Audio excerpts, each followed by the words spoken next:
Microsoft Excel practical question number 10C অর্থাৎ 10 নম্বর প্রশ্নের C অংশের সলভ করে আমি এই ভিডিওতে দেখাবো। এই ভিডিওতে আমি দেখাবো, তোমরা স্ক্রিনে লক্ষ্য করো, total salary paid for electrical department.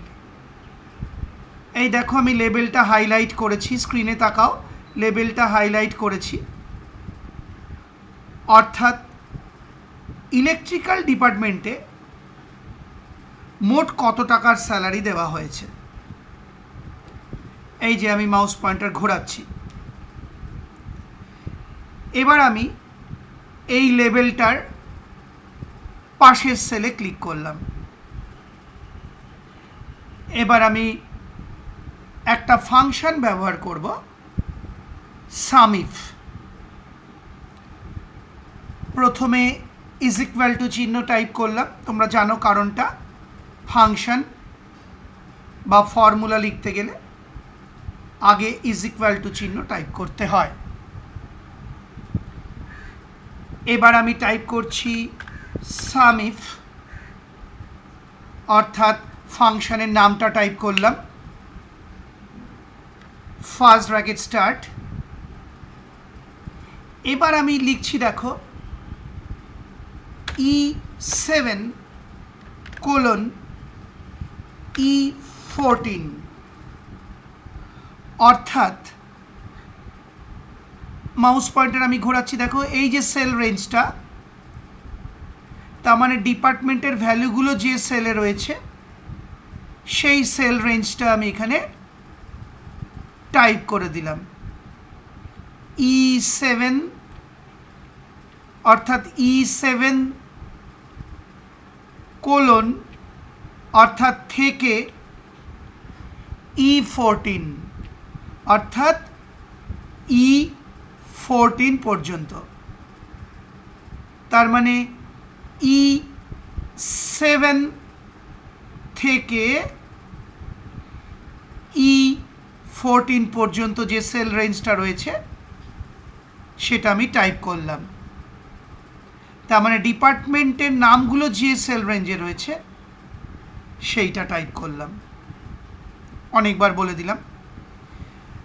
আবার আমি ফাংশনের জায়গাটায় ফিরে এসেছি, স্ক্রিনে লক্ষ্য করো। এবার আমি টাইপ করলাম কমা, কমা একটা সেপারেটর বা পৃথককারী চিহ্ন হিসেবে ব্যবহার হচ্ছে। এবার আমি টাইপ করলাম ডাবল কোটেশন এবং তার মধ্যে লিখছি ইলেকট্রিক্যাল শব্দটা বা স্ট্রিংটা লিখে ডাবল কোটেশন ক্লোজ করলাম। এই ইলেকট্রিক্যাল বানানটা যেন ঠিক থাকে, আমি এখানে একটা ই মিস করে গেছি, এই বসিয়ে দিলাম। এই ইলেকট্রিক্যাল হলো সার্চিং স্ট্রিং বা ক্রাইটেরিয়া, অর্থাৎ যে স্ট্রিংটাকে খোঁজা হবে বা যে স্ট্রিংটার জন্য আমরা কাজটা করছি। আবার আমি কমা টাইপ করলাম, অর্থাৎ সেপারেটর। এবার আমি টাইপ করছি K7 কোলন K14, অর্থাৎ এই যে টোটাল স্যালারির যে সেল রেঞ্জটা রয়েছে সেই সেল রেঞ্জটা টাইপ করলাম। K7 থেকে K14, অর্থাৎ টোটাল স্যালারির যে সেল রেঞ্জ সেই সেল রেঞ্জটা টাইপ করলাম। ব্র্যাকেটটা ক্লোজ করে দিলাম। ফার্স্ট ব্র্যাকেট দেখো, আমি ফার্স্ট ব্র্যাকেট ক্লোজ করে দিয়েছি ফাংশনের জায়গাটায়। এবার সামইফ ফাংশন কি করবে, E7 থেকে E14 অর্থাৎ এই সেল রেঞ্জটার মধ্যে ইলেকট্রিক্যাল স্ট্রিংটাকে খুঁজে বের করবে বা ইলেকট্রিক্যাল শব্দটাকে খুঁজে বার করবে। আর যেখানে যেখানে ইলেকট্রিক্যাল শব্দটা আছে সেই অনুযায়ী K7 থেকে K14 অর্থাৎ এই সেল রেঞ্জটার মধ্যে যোগফল নির্ণয় করবে। সব কটা সেলকে কিন্তু যোগ করবে না,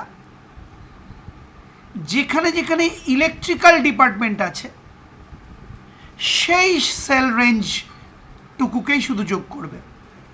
অর্থাৎ এই ভ্যালুটা যোগ করবে, এই ভ্যালুটা যোগ করবে আর এই ভ্যালুটা যোগ করবে, কারণ এই তিনটে ভ্যালু ইলেকট্রিক্যাল ডিপার্টমেন্টের স্যালারি। তাহলে ফাইনালি বলছি, সামিফ ফাংশন E7:E14 অর্থাৎ এই সেল রেঞ্জটার মধ্যে ইলেকট্রিক্যাল শব্দটি বা স্ট্রিংটি খুঁজে নেবে, সেই অনুযায়ী K7 থেকে K14 অর্থাৎ এই সেল রেঞ্জটাকে যোগ করবে। সব ভ্যালুকে যোগ করবে না, শুধু যেখানে যেখানে ইলেকট্রিক্যালের ভ্যালুগুলো আছে সেই ভ্যালুগুলোকে যোগ করবে। কিন্তু নিয়ম অনুযায়ী তোমাকে গোটা সেল রেঞ্জটাই উল্লেখ করে দিতে হবে। আশা করি বুঝতে পারলে, আমি অনেকবার করে বোঝানোর চেষ্টা করলাম। এইবার আমি এন্টার কি প্রেস করব। তার আগে একটা কথা বলে দিই, এই লেখাটার মানে হলো সাম করো অর্থাৎ যোগ করো,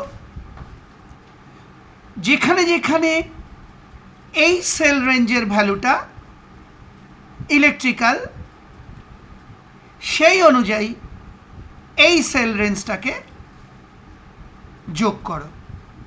তার মানে সামিফ এই সেল রেঞ্জটাকে খুঁজবে, এই ভ্যালুটাকে খুঁজবে আর সেই ভ্যালু অনুযায়ী এই সেল রেঞ্জটাকে যোগ করবে। আশা করি বুঝতে পারলে। এবার আমি এন্টার কি প্রেস করব। লক্ষ্য করো, এই এন্টার কি প্রেস করলাম, সঙ্গে সঙ্গে আমার অ্যান্সার দিল 24,035। তোমরা ক্যালকুলেটারে করে দেখে নিতে পারো, এই তিনটে ভ্যালুকে যোগ করলে টোটাল বা সাম বেরোয় 24,035। কারণ এই তিনটে ভ্যালুই শুধু ইলেকট্রিক্যাল ডিপার্টমেন্টের। দেখো, লক্ষ্য করো, আর এই তিনটে ভ্যালুর যে স্যালারি তার যোগ করে হচ্ছে এই যে বেরিয়েছে 24,035। তোমরা ক্যালকুলেটারে মিলিয়ে নিতে পারো, আমিও মিলিয়ে নিয়েছি, ঠিক হয়েছে। আশা করি বুঝতে পারলে। সেই সঙ্গে আমার এই ভিডিওটি অর্থাৎ কোশ্চেন নাম্বার 10-এর সি অংশটি বুঝিয়ে ভিডিওটি শেষ হল।